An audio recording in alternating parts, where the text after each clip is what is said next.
금요일 저녁 시간마다 우리가 한 주제를 가지고 공부를 쭉 해왔습니다. 그 주제 가운데에 저희가 흔들림에 대해서 쭉 공부를 지나간 10시간 동안 했습니다.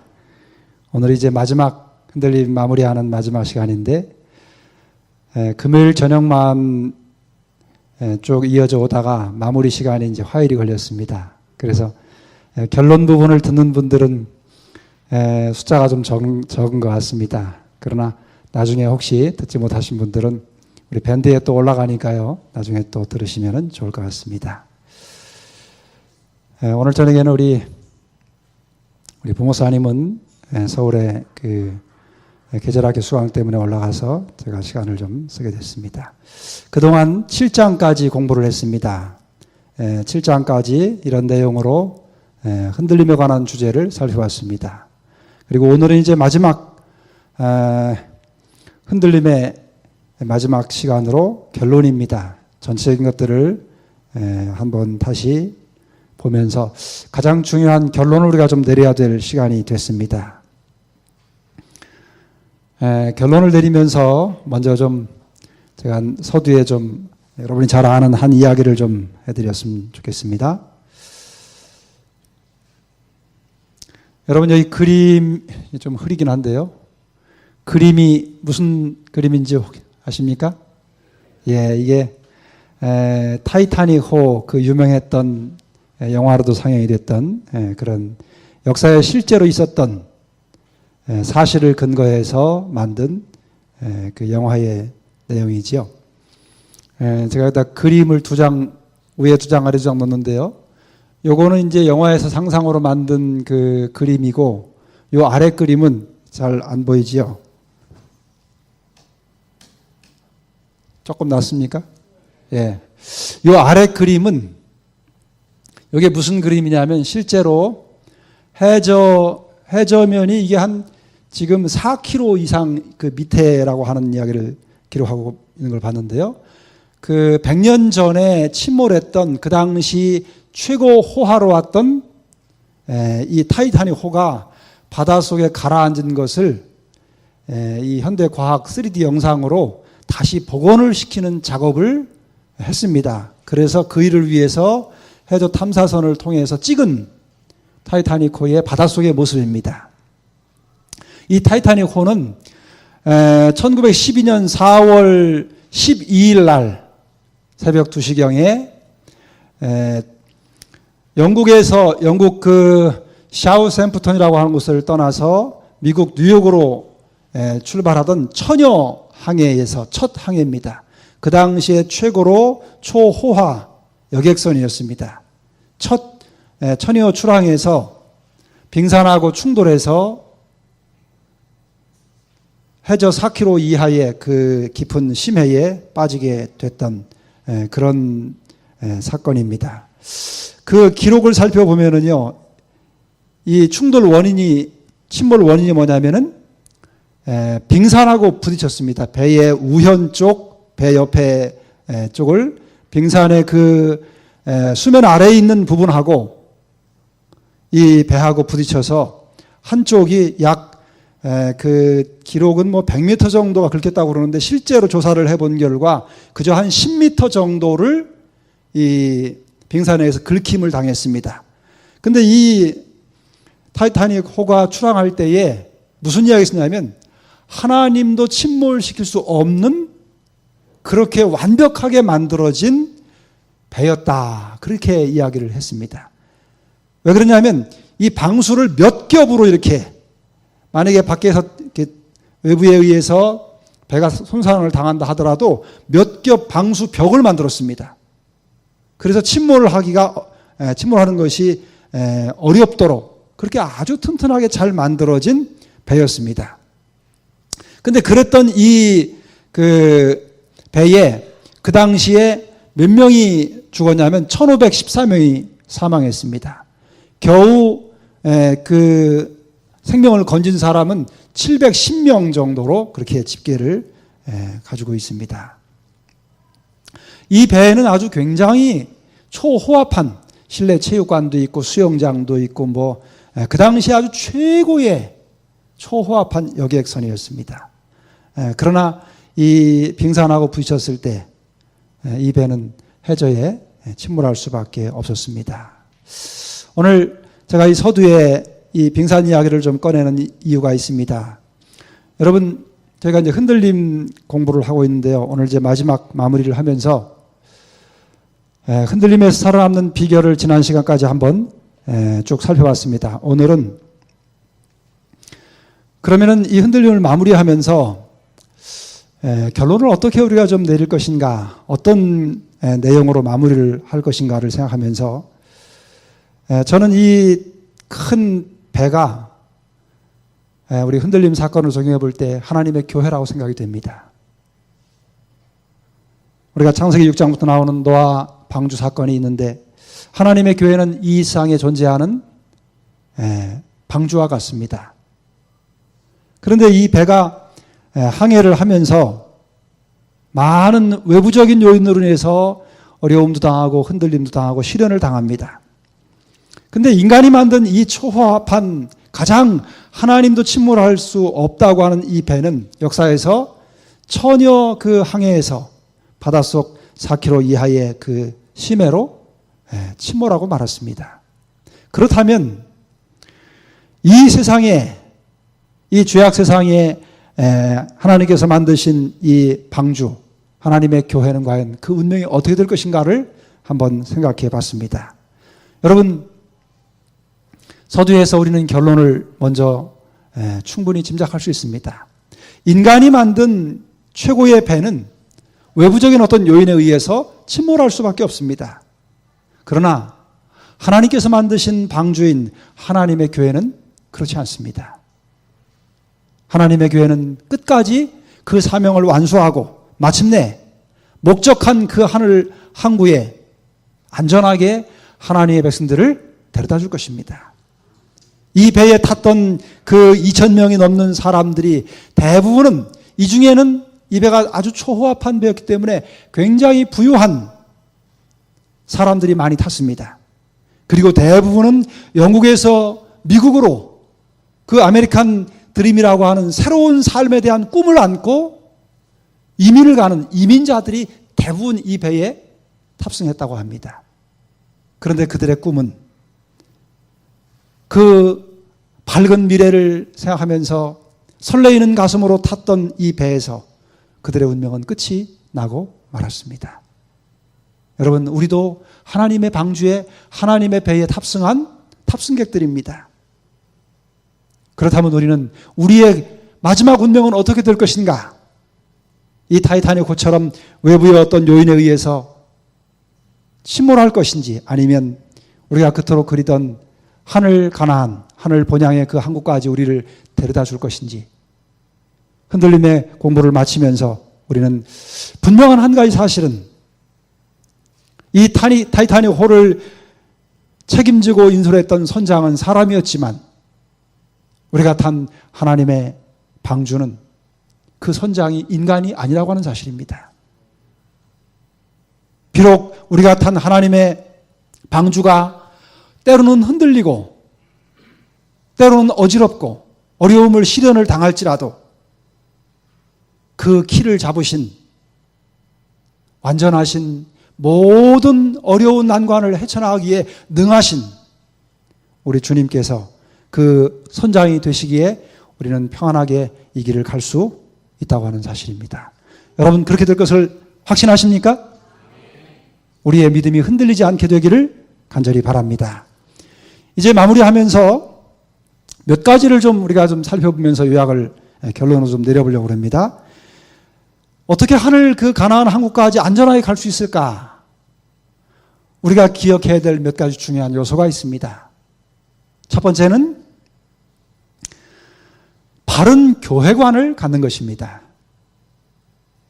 하나님의 방주인 이 하나님께 세우신 교회에 대해서 우리가 어떤 사고를 가지느냐 하는 것은 매우 중요하고, 우리의 긴 여정에서 때로는 비바람과 또는 태풍과 바람의 파도에 이렇게 흔들리다가 떨어져 나가지 아니하고 끝까지 목적지까지 갈 수 있는 첫 번째의 방법은 하나님의 교회에 대해서 우리가 분명한 바른 사고를 갖는 것입니다. 여기 마태복음 16장 18절 19절에 있는 말씀을 같이 한번 읽어보겠습니다. 같이 읽습니다. 시작. 또 내가 네게 이르노니 너는 베드로라. 내가 이 반석 위에 내 교회를 세우리니 음부의 권세가 이기지 못하리라. 내가 천국 열쇠를 네게 주리니 네가 땅에서 무엇이든지 매면 하늘에서도 매일 것이요 네가 땅에서 무엇이든지 풀면 하늘에서도 풀리리라. 예수님이 사람들이 인자를 향해서 뭐라고 하더냐라고 제자들에게 물으셨습니다. 그러자 제자들이 이런저런 사람들이 하는 대답을 했습니다. 그때 예수님이 다시 묻기를 그러면 너희는 나를 누구라고 생각하느냐? 그 질문을 받았을 때 베드로가 주는 살아계신 하나님이라고 그렇게 답을 했을 때 예수님께서 그 베드로에게 이렇게 답하신 것입니다. 내가 베드로지만 내가 이 반석 위에 내 교회를 세울 것이다. 그리고 그 교회를 음부의 권세가 이기지 못할 것이다. 그리고 천국 열쇠를 네게 주리니 네가 땅에서 무엇이든지 매면 하늘에서도 매일 것이고 땅에서 무엇이든지 풀면 하늘에서도 풀릴 것이다. 그렇게 말씀하셨습니다. 여러분, 여기서 반석이 누굽니까? 로마 카톨릭은 천주교회는 그 반석이 베드로라고 해석합니다.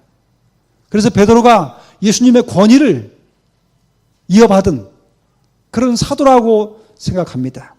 그래서 교회가 그 베드로의 권위를 이어받았다고 하면서 하나님의 말씀을 임의로 바꾸고 또 원하는 대로 그렇게 잘못 그릇 드러내고 있습니다. 여기 분명한 사실은 이 반석이 베드로가 아니라고 하는 사실을 성경은 기록합니다. 고린도서 10장 4절에 보면은 다 같은 신령한 음료를 마셨으니 이는 저희를 따르는 신령한 반석으로부터 마셨음에 그 반석은 곧 그리스도시라.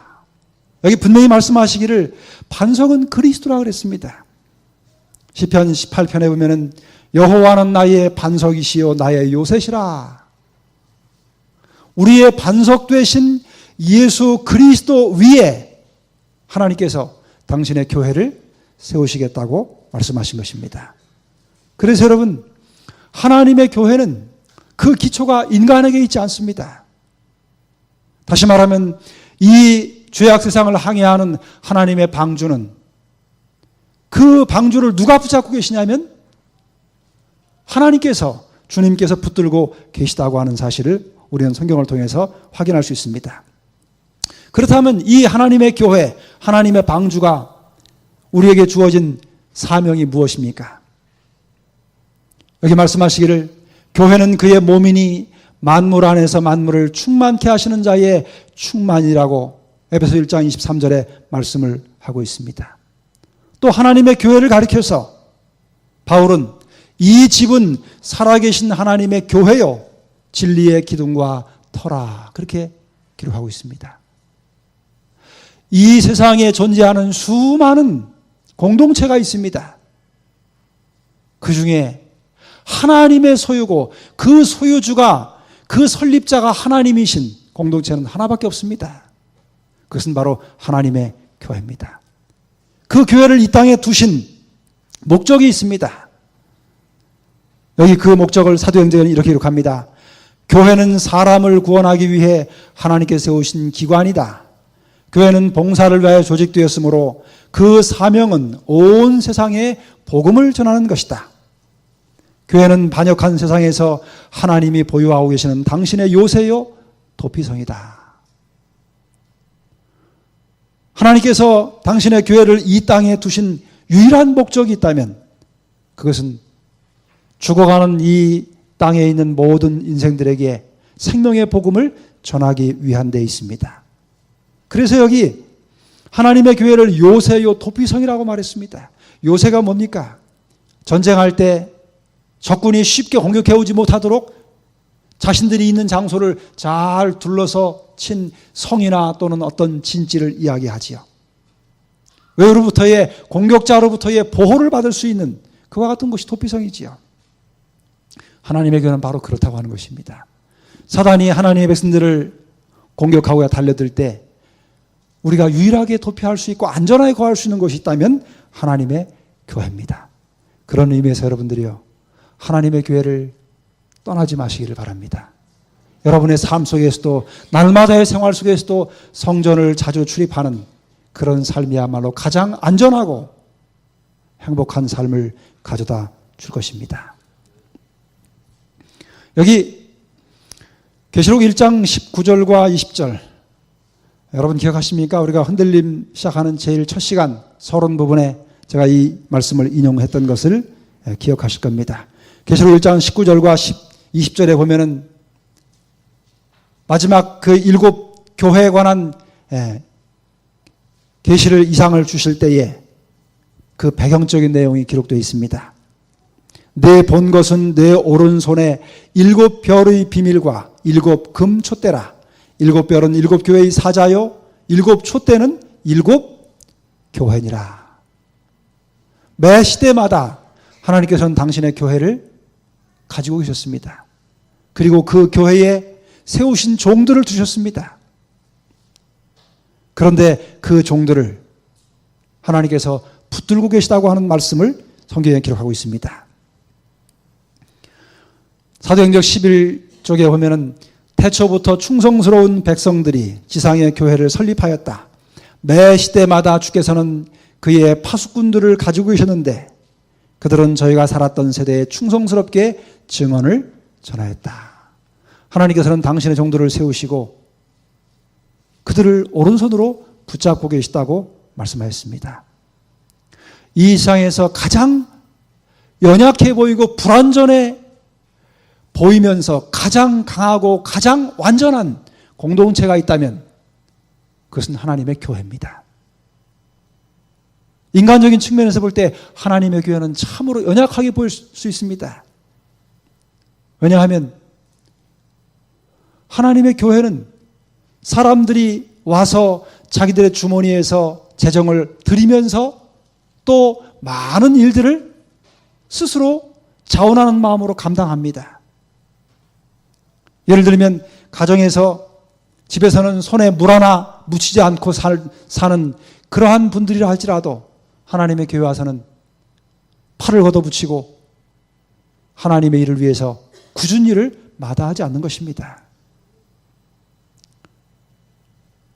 어찌 보면은 와해되기가 가장 쉬운 것 같은 공동체지만은 누군가 보이지 않는 손길에 의해서 그 구성원들을 아주 강력하게 붙잡고 있는 지상에서 가장 강한 공동체가 바로 하나님의 교회입니다. 하나님께서는 매 시대마다 당신의 종들을 세우시고 그들을 통해서 하나님의 귀한 복음을 증거하도록 그렇게 이끌고 계시기 때문에 그 일이 가능한 것입니다. 여기 한번 사도행전에 있는 말씀을 같이 읽어보겠습니다. 같이 읽습니다. 시작. 박해와 투쟁과 흑암의 세기를 통하여 하나님은 당신의 교회를 보존하셨다.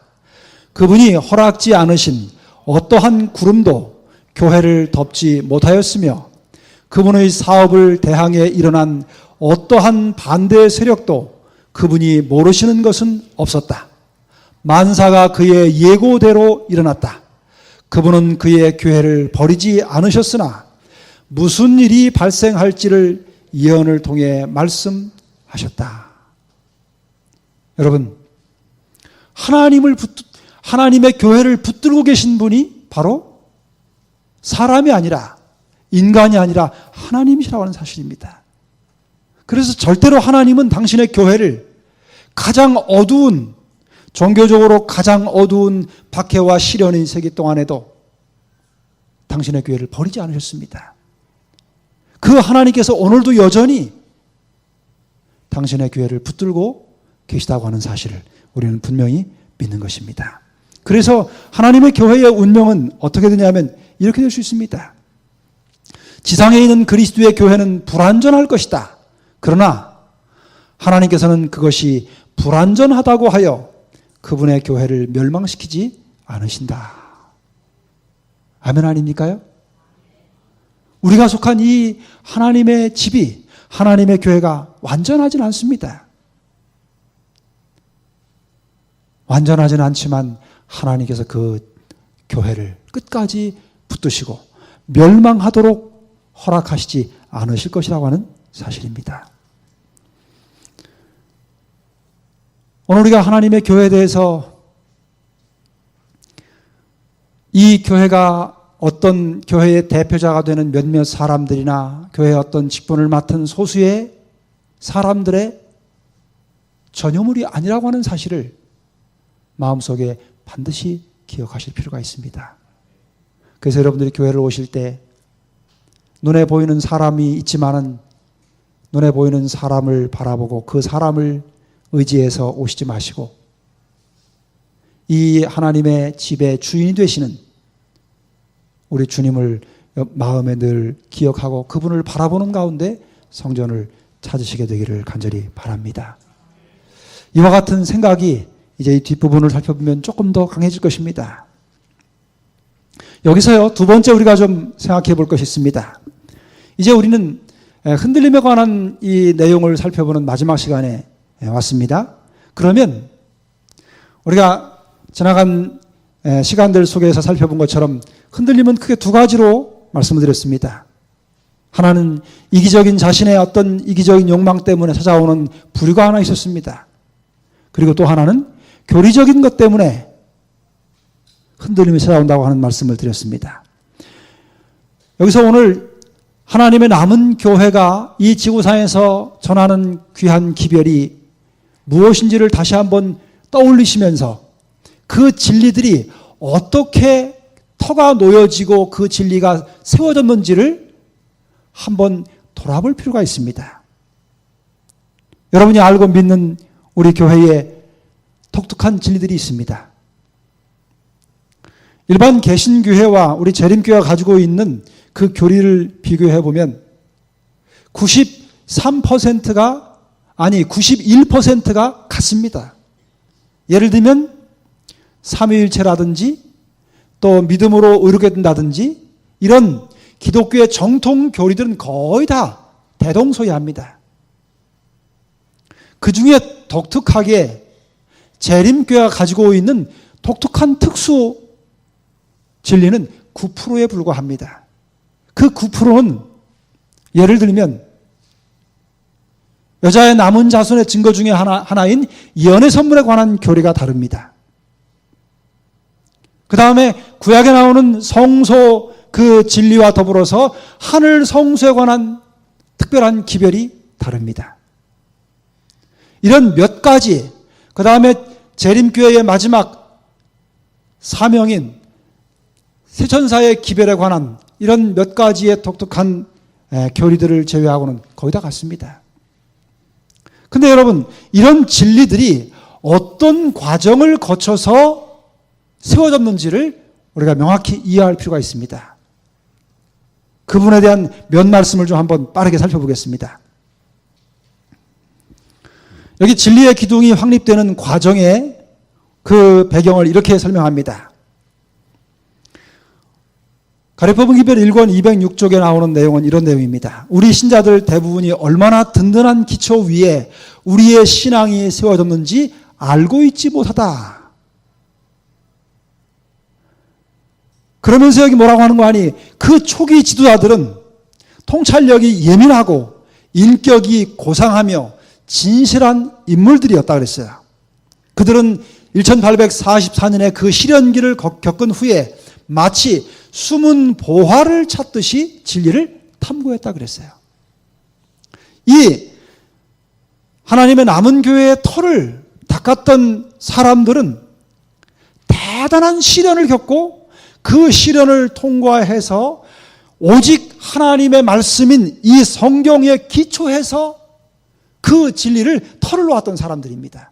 그 전까지 그들은 여러 개신교 교단에서 많은 내용들을 듣고 배웠습니다. 그러나 그 배운 것들을 재림운동을 통해서 그들은 큰 대실망을 경험하게 되고 대다수의 그 당시에 13만 5천 명이라고 하는 아주 많은 숫자가 거기에는 일반 평신도로부터 교회 목회자들이기까지 수많은 사람들이 지도자들이 그 운동에 참여를 했다가 1844년 재림운동이 대실망으로 끝났을 때 거의 대부분이 돌아갔습니다. 신앙을 버리든지 이전에 있던 교회로 돌아가든지 다 떠나갔습니다. 그리고 아주 극소수만이 남았습니다. 이 극소수로 남아있는 사람들 가운데 조셉 페이츠나 피어스, 하이람 에드슨 이런 사람들이 남아있었습니다. 우리 교회에 기초를 놓았던 선구자들이지요. 그리고는 그들이 한 일이 무엇이냐면 자기들이 이제까지 배우고 공부해왔던 모든 것들을 다 내려놨습니다. 그리고는 오직 하나님의 말씀인 이 성경 한 권만을 가지고 이 성경으로 돌아갔습니다. 그리고 성경을 다시 연구하기 시작했습니다. 자신들이 이제까지 머릿속에 배우고 알고 있던 모든 것들을 다 내려놓고 그것이 성경과 비교해서 옳으면 받아들이고 성경과 일치하지 않으면 과감하게 그것을 버렸습니다. 그리고 하나씩 하나씩 여기 기록한 것처럼 그야말로 숨은 보화를 찾듯이 진리를 탐구하기 시작했습니다. 그들은 그 성경을 연구하면서 간절한 기도와 뜨거운 열심으로 여기 보면 이렇게 기록합니다. 우리는 함께 연구하고 열심히 기도하였다. 때로는 밤늦게까지 남아있을 때가 있었으며 어떤 때는 밤을 꼬박 새우면서 빛을 받기 위해 기도하였고 말씀을 연구했다. 진리의 깊은 뜻을 이해하기 위하여 능력 있게 진리를 가르치기 위하여 거듭 기도하며 연구하였다. 모든 편견과 인간적인 생각을 다 버리고 오직 말씀으로 돌아간 것으로 끝나지 아니하고 성령께서 그 말씀을 바르게 깨닫게 해주시고 비춰주시기를 위하여 아주 간절한 마음으로 기도하고 뜨거운 열성으로 밤을 새워가면서 그렇게 말씀을 연구하기 시작한 것입니다.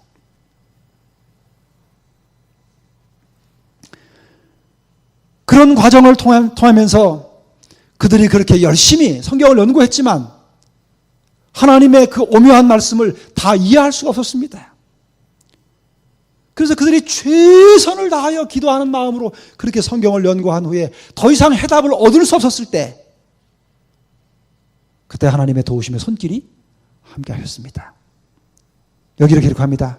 저들이 우리는 이 이상 어떻게 할 수 없다는 말을 하게 될 연구 지점에 이르렀을 때 주님의 영께서 나에게 임하셨으며 나는 계시를 받게 되었고 우리가 연구하여 오던 성경절에 대한 뚜렷한 설명을 나에게 주셨고 이에 따라서 우리가 이래야 할 방법과 효과적으로 가르칠 수 있는 방법에 관하여 교훈의 말씀을 주셨다. 이처럼 빛을 주심으로 그리스도와 그분의 사명과 제사 직분에 관한 성경절을 이해할 수 있도록 우리를 도우셨다. 그때로부터 우리가 하늘 도성에 들어가게 될 때까지 이르는 일련의 진리를 나에게 밝혀주셨으며 또한 나는 주님께서 나에게 주신 교훈을 전해 주었다. 계시록 12장 17절에 여자의 남은 자손 곧 하나님의 계명을 지키며 예수의 증거를 가진 그 백성들을 하나님께서 지구상에 세우실 때 그들에게 대언의 영이라고 하는 예수의 증거를 주신 것입니다. 그 일에 있어서 엘렌 굴드 하문이라고 하는 연약한 17세의 이 여인이 하나님의 성령의 도구로 쓰임을 받게 된 것입니다. 성경을 연구하고 기도하고 온 밤을 새우며 그렇게 했음에도 불구하고 더 이상 그 진리를 분명히 이해할 수 없었을 때 성령께서 한 연약한 인생을 통해서 그 뜻이 무엇인지를 밝혀주셨고 그것을 드러내 주셨습니다. 그래서 하나님께서는 인간의 눈을 열으시고 절대로 흔들림이 없는 굳건한 반석 위에 이 죄악에 넘실거리는 거친 항해를 하는 하나님이 세우신 방주인 하나님의 교회가 요동함 없이 끝까지 그 영원한 항구에 이를 수 있도록 밝은 빛을 주신 것입니다. 그리고 그 진리에 우리는 믿음의 뿌리를 깊이 내렸고 그 진리를 인해서 오늘 여러분과 제가 이 자리에 있게 된 것입니다. 여러분과 제가 믿는 이 성경의 가르침, 이 귀한 진리는 시험하고 또 시험하고 또 시험하고 연단하고 또 연단하고 또 연단하고 하나님의 말씀에 의해서 확인되고 또 확인된 결코 그릇된 길로 갈 수 없는 그런 분명한 진리 위에 세워진 하나님의 교회입니다. 이 귀한 진리를 그렇게 세운 선구자들의 그 귀한 역사를 우리가 기억할 필요가 있습니다.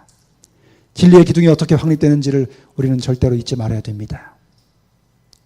그래서 우리가 믿고 가르치는 이 귀한 하나님의 말씀에 기초한 진리가 우리를 영원한 하늘 도성까지 인도해 줄 것이라고 하는 분명한 확신을 가지고 흔들림 없이 전진하시는 우리 모두가 되시기를 간절히 바라는 것입니다. 여기 그러면 이 흔들림에서 하나님의 교회의 운명이 어떻게 될 것인가를 좀 말씀드리려고 합니다. 가리포문기별 1권에 보면 어떤 내용이 기록되냐면 이런 내용이 기록됩니다. 엘렌 화이트 어느 날 이 교회에 들어오는 여러 오류들, 이설들 이런 것들 때문에 아주 머리가 복잡했습니다. 그런 그 내용들을 생각하다가 어느 날 잠이 들었습니다. 근데 그 잠이 든 그 밤에 한 장면을 보게 됩니다. 그 장면이 어떤 것이냐면은 한 배가 이렇게 쭉 항해를 하고 가는데 앞에 큰 빙산이 나타났습니다. 그래서 요동이 치기 시작합니다. 빙산이다 하고 비상으로 사람들이 소리를 지르기 시작했습니다. 어찌할 바를 알지 못하고 있을 때 위에서 소리가 나기를 전진하라! 전진하라! 전진하라! 이런 음성이 들려왔습니다. 여러분, 제가 서두에 타이타닉호 말씀을 드렸지요. 빙산하고 부딪히면 배가 어떻게 됩니까? 배가 깨어지고 마는 것입니다. 근데 그 밤 장면에 거대한 배가 많은 사람들이 타고 가는데 앞에 빙산이 갑자기 나타난 것입니다. 피할 길이 더 이상 없었습니다. 그때 전진하라! 전진하라! 전진하라! 이 음성이 들려왔습니다. 그래서 모든 사람들은 온 마음을 모아서 그 빙산을 향해서 배가 전속력으로 최고의 속도를 놓은 다음에 돌진하도록 하는 장면을 지켜봤습니다. 결과는 어떻게 했을까요? 그 밤 장면에 인간의 상식을 깨고 그 배는 그 거대한 빙산하에서 정면으로 전속력으로 달려갔습니다. 그리고는 그 빙산과 부딪혀서 마침내 빙산이 깨어지고 배가 그 빙산을 뚫고 나갔습니다. 비록 배가 약간의 상처는 받았지만 그 안에 타고 있던 사람 중에 한 사람도 떨어져 나간 사람이 없었고 한 사람도 잃어버린 사람이 없었습니다. 배에는 물이 들어오지 않았습니다. 그리고 그 배는 여전히 항해를 계속할 수 있었다고 그렇게 기록하고 있습니다. 여러분, 그 빙산은 하나님의 방주를, 하나님의 교회를 공격하는 이설들입니다. 사단은 어떻게 하든지 수많은 거짓 가르침을 통해서, 오류를 통해서 하나님의 남은 교회를 공격하고자 합니다. 그때 하나님께서 말씀하십니다. 주저하지 말고 전진하라고, 빙산을 향해서 돌진하라고 명령하십니다.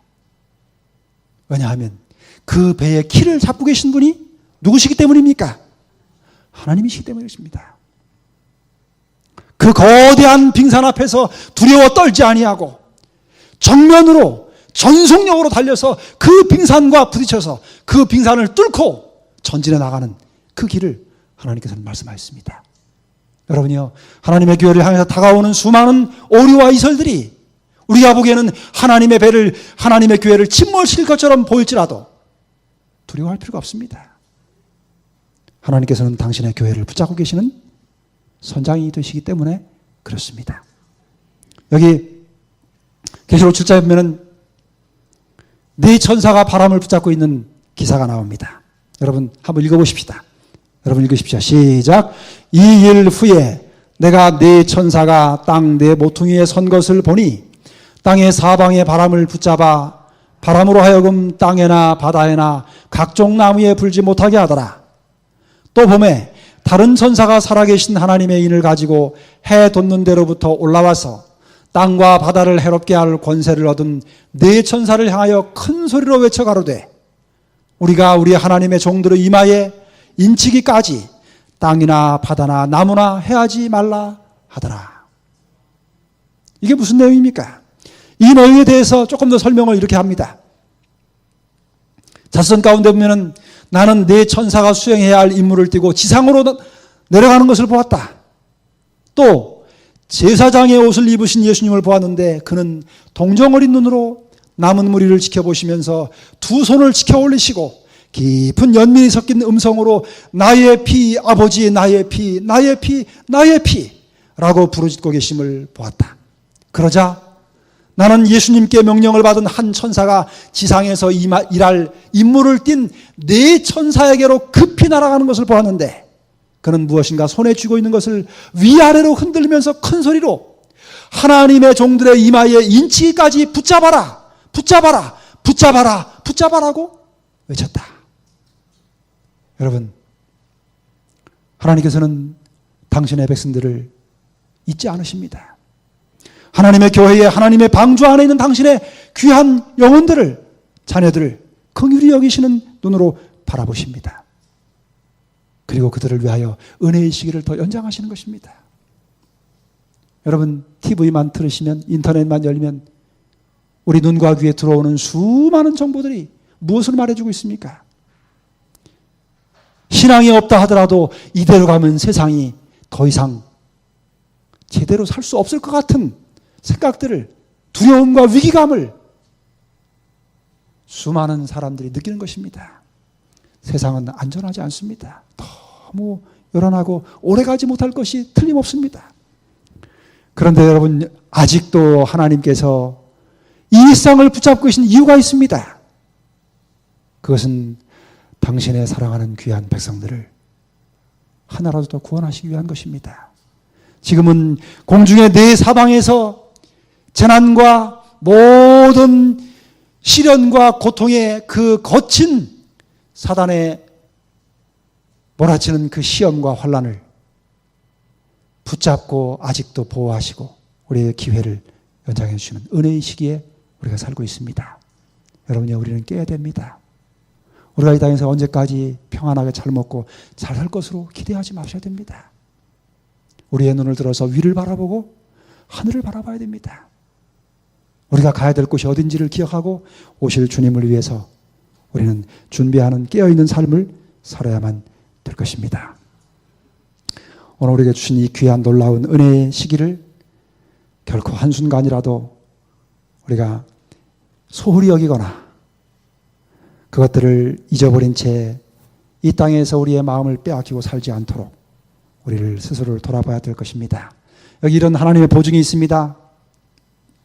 다가오는 환난의 때, 즉 개국 이래로 없었던 환난의 때 한가운데서 하나님의 택한 백성들은 흔들림이 없이 설 것이다. 사단과 그의 군대는 그들을 멸할 수 없다. 왜냐하면 능력 있는 천사들이 그들을 보호해 줄 것이기 때문이다. 여러분, 하나님께서는 당신의 백성들에 대한 분명한 보증을 해주고 계시는 것입니다. 그래서 하나님의 교회는 마침내 승리하게 될 것입니다. 여기 대쟁투 600 이쪽에 반대여 일어나라 완고와 억압이여 다시 기세를 떨쳐보라. 박해의 불길이여 일어나라. 그리하면 반신반의의 위선적인 자들은 흔들리고 믿음을 버릴 것이다. 그러나 진정한 그리스도인들은 반석과 같이 굳게 설 것이며 그들의 번영의 때보다 그들의 믿음은 더욱 강하고 그들의 소망은 더욱 밝아질 것이다. 여러분, 지금은 평안한 여름 하절기와 같은 좋은 계절입니다. 여름에는 산에 어느 것이 상록수인지 어느 것이 화렵수인지 잘 모릅니다. 모두가 다 푸른 잎이 청청합니다. 그러나 찬바람이 불고 눈보라가 치고 차가운 겨울이 찾아오면 여전히 그 넓은 산을 덮고 있는 초록색의 나무들이 보입니다. 그리고 그토록 청정하게 보였던 그 푸른 녹색들이 황량한 갈색으로 바뀌고 산들이 휑하게 보여지는 모습을 볼 수 있습니다. 여러분요, 하나님의 참된 그리스도인들, 하나님의 참된 백성들은 그 주변이나 환경이나 계절에 관계없이 사시사철 푸름을 유지하는 상록수와 같은 그런 사람들입니다. 그들은 모든 것이 평안한 때나 또는 어려운 시련이나 환란이 찾아올 때나 그들의 믿음에 변함이 없습니다.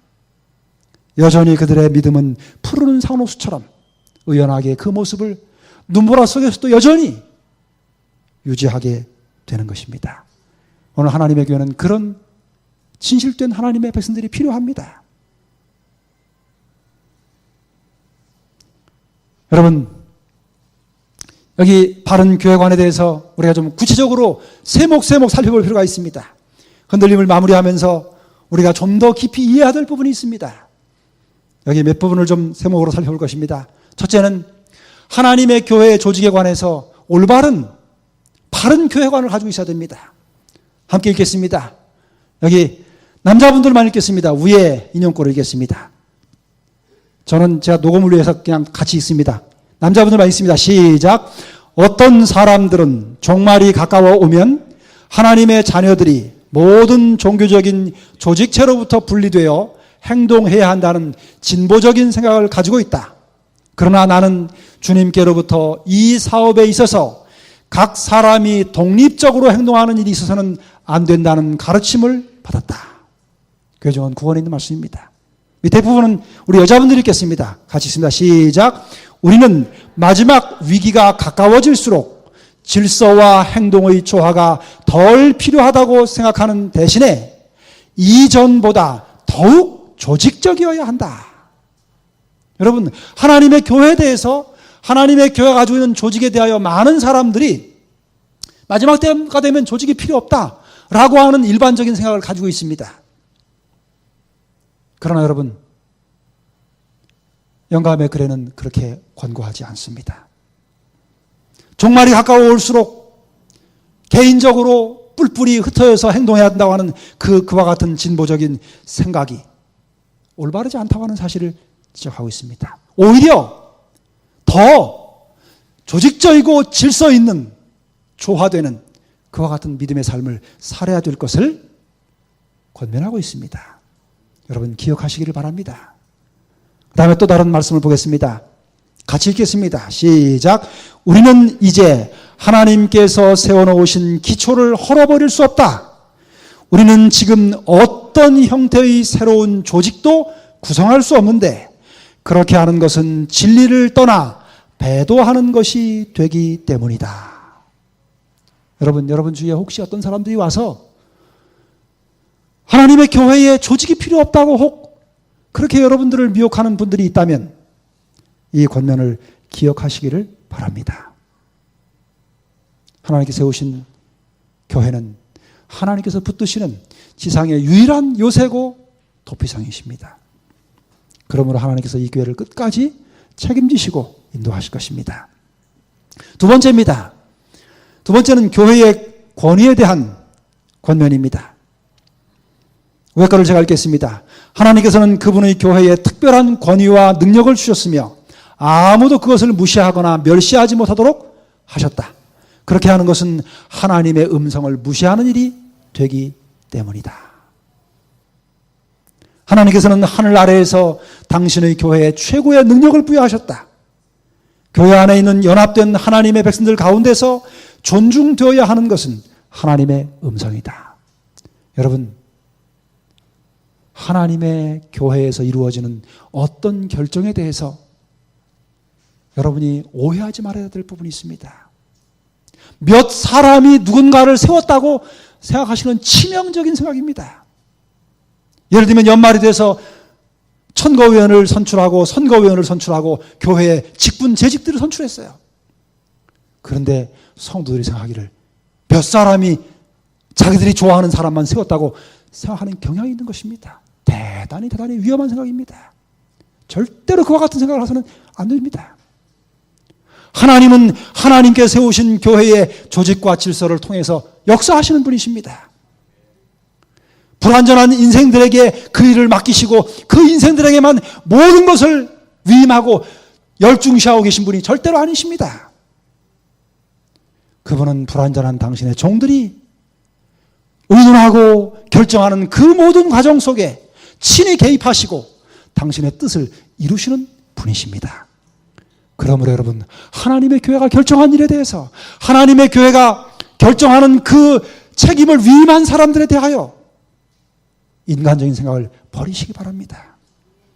여러분의 생각과 의사에 맞지 않은 것 때문에 그와 같은 중요한 하나님께 세우신 종들에 대하여, 그 어떤 책임을 맡은 위원들에 대하여 그 일에 참여하는 일에 게으름을 피우거나 개인적인 생각을 갖지 마십시오. 그것은 한 사람에 대한 태도가 아닙니다. 그것은 하나님의 교회에 대한 태도를 보여주는 것입니다. 그러므로 이와 같은 권면에 대하여 유념하시는 것이 참으로 중요합니다. 여기 또 다른 부분에 대하여 기억할 필요가 있습니다. 어떤 분들은 이렇게 생각합니다. 교회의 그 지도자, 아무개 지도자가 문제가 있어서 소위 속된 표현으로 하나님의 교회가 타락하고 부패하고 썩었다고 그렇게 비난하는 사람들이 있습니다. 여기 이것을 같이 읽어볼 필요가 있습니다. 함께 읽겠습니다. 시작. 사업의 성공을 거두지 못할까 의심하거나 두려워할 필요가 없다. 하나님께서 사업의 선두에 계시며 모든 것을 질서 있게 진행해 나가실 것이다. 만약 사업의 순회 부분에 조정할 필요가 있는 문제들이 발생한다면 하나님께서 그 일을 돌보아 주실 것이며 모든 그릇된 점을 바로 잡아 주실 것이다. 하나님께서 당신의 백성을 태운 고귀한 배를 안전하게 항구에까지 실어다 주실 것을 믿자. 여러분 믿으십니까? 혹시 하나님의 교회에 책임을 맡은 지도자들이 죄를 범할 수 있습니다. 잘못 결정할 수 있습니다. 그런 일들이 혹시 문제들이 발생한다면 그 일을 책임지고 해결하시는 분이 누구시냐면 하나님이십니다. 그러므로 그 하나님께서 하나님의 교회와 당신의 종들을 붙들고 계시다고 하는 사실에 대하여 확고한 믿음이 필요한 것입니다. 여기 다시 기록한 말씀 읽겠습니다. 같이 읽습니다. 시작. 교회가 주의 말씀에 충실하지 못하는 것이 입증될 때 그들의 지위가 어떠하든지 그들의 부르심이 얼마나 고귀하고 거룩하든지 간에 주님은 더 이상 그들과 함께 일하실 수가 없다.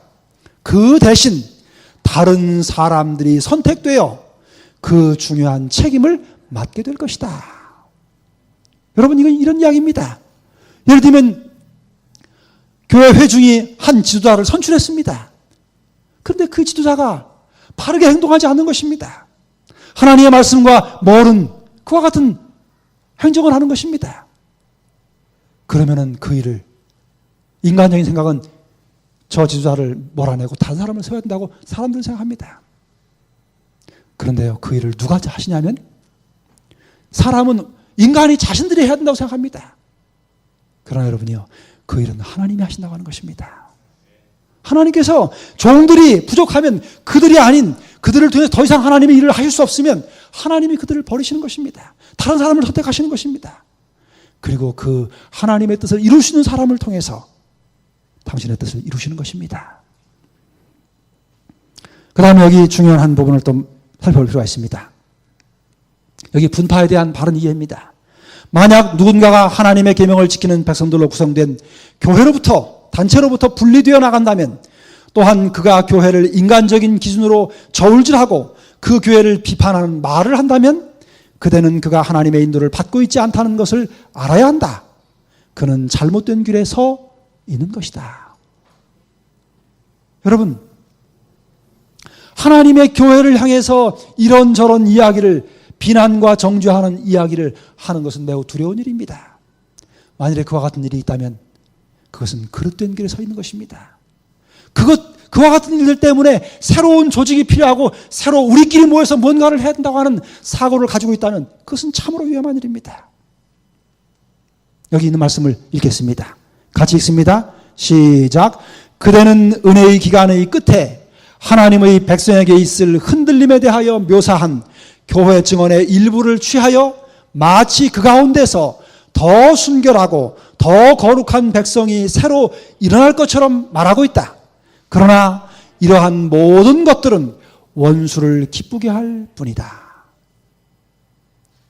나는 주님께서 당신의 교회를 사랑하신다는 것을 알고 있다. 교회는 그 조직을 해체시키거나 독립된 단위로 분열시켜서는 안 된다. 이렇게 하는 데는 아무런 일관성이 없으며 그러한 일이 있어야 한다는 아무런 증거도 없다.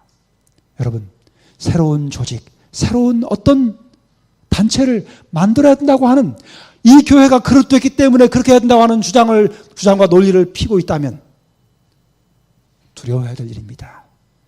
그 일에 함께 현혹돼서 함께 그 일에 동참하지 말아야 될 것입니다. 몇 슬라이드만 더 보겠습니다. 오늘 마지막 시간에서 마무리를 좀 해야 될 것 같습니다. 여기 여러분 또 다른 문제가 있습니다. 그게 뭐냐면 교회를 가만히 보니까 교회가 제대로 바르게 영적으로 서 있지 못합니다.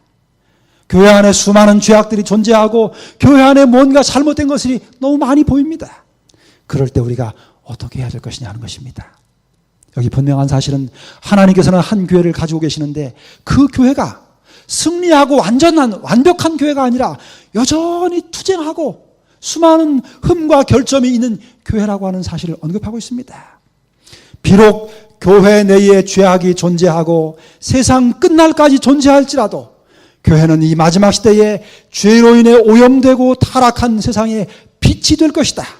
연약하고 흠이 많고 책망과 경고와 교훈을 받을 필요가 있을지라도 그 교회는 여전히 그리스도께서 지상에서 최고의 관심을 쏟으시는 유일한 대상이다. 투쟁하는 교회는 승리한 교회가 아니며 이 땅은 하늘이 아니다. 교회는 이 생과 내세에서의 영원한 삶을 위해 그리스도의 학교에서 훈련과 연단과 교육을 받는 학생으로서 실수 많고 불완전한 남녀들로 구성되어 있다.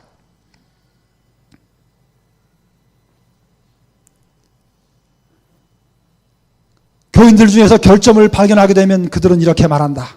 우리는 죄악된 품성을 가진 사람들과 분리되기 위해서 세상을 떠나왔다. 그런데 이곳에도 죄악이 있구나. 교회가 정말 순결할 것이라고 들어왔는데 교회를 보면서 실망스러운 일들을 발견하게 되는 것입니다. 그럴 때 우리가 어떤 마음을 가져야 되느냐 하는 것입니다. 이렇게 말합니다. 그러나 우리는 낙담할 필요가 없다. 주님께서는 우리에게 교회가 완전하다는 결론의 일을 보장을 하지 않으셨기 때문이다. 그러므로 우리의 모든 열성으로도 투쟁하는 교회가 승리한 교회처럼 순결해지게 할 수는 없다. 여러분 기억하십시오. 하나님의 교회는 완전한, 승리한, 완벽한, 흠이 없는 교회가 아닙니다. 여전히 흠이 많고 여전히 죄악과의 끊임없는 투쟁 가운데 싸우고 있는 교회입니다. 그러기에 불완전하고 그러기에 때로는 상처를 당하고 때로는 흠집이 있는 그와 같은 모습입니다. 그것 때문에 절대로 흔들려 떨어져 나가서는 안 된다고 하는 것입니다. 교회는 불완전한 곳입니다. 그럴지라도 교회에 대해서 하나님은 그 마음이 달라지지 않습니다. 하나님께서는 끝까지 당신의 백성들을 버리지 아니하시고 떠나지 아니하시고 그들을 붙드시고 지키십니다. 여기 한 말씀을 드리겠습니다. 그분께서 저들에게서 어떤 선을 발견하셨기 때문에서가 아니라 진리와 의의 원수들에게 그분의 이름이 모욕을 받지 않도록 사단의 대리자들이 하나님의 백성을 파멸시키고 환호하지 못하게 하기 위해 그분은 여전히 그들을 대하여 인내하고 계시는 것이다. 하나님은 당신의 이름을 위하여 불완전한 교회를 여전히 붙들고 그들에 대하여 여전히 인내하고 계십니다. 주님께서는 애타는 염려로서 끊임없이 당신의 교회를 살피고 계시며 당신의 성령으로서 교회를 든든하게 하고 계신다. 여러분, 저는 이제 시간을 마치려고 합니다. 교회에 대해서 하나님께서는 분명히 약속하고 계십니다. 그것은 무엇이냐면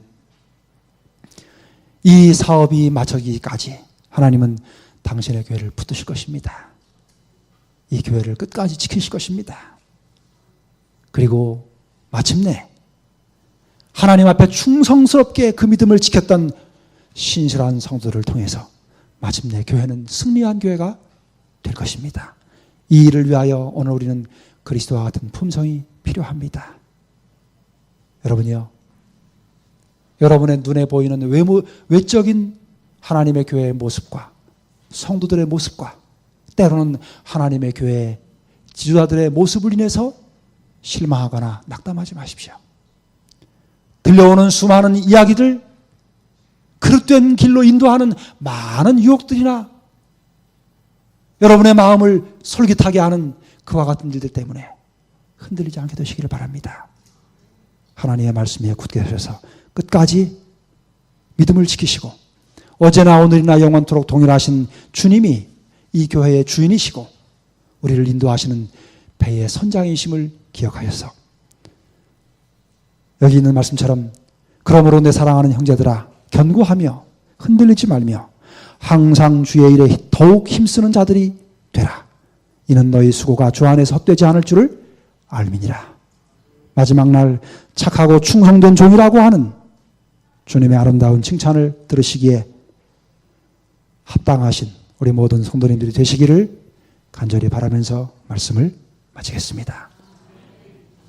사랑의 아버지, 우리를 영원한 하늘 번향 항구까지 인도하실 우리의 선장이 되시는 주님이 계심을 인해서 감사를 드립니다.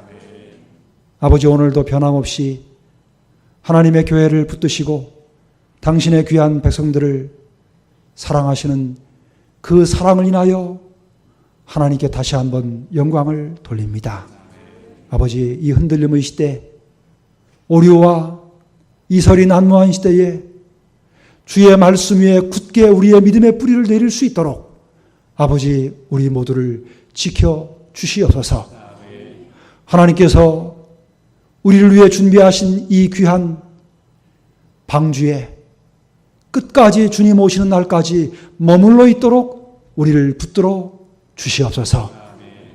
아버지여, 우리의 믿음의 눈을 들어서 우리를 위해 십자가에 달리신 예수님을 바라볼 수 있게 하여 주시옵소서.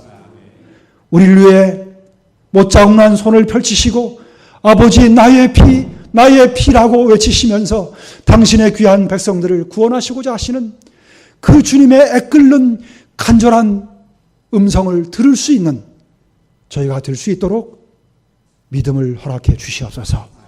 그래서 끝까지 믿음 안에서 주님의 인도하심을 따라가다가 마침내 영원한 하늘 항구에 들어가는 우리 모두가 되게 해 주시옵기를 예수님 귀하신 이름으로 간절히 기도드립니다.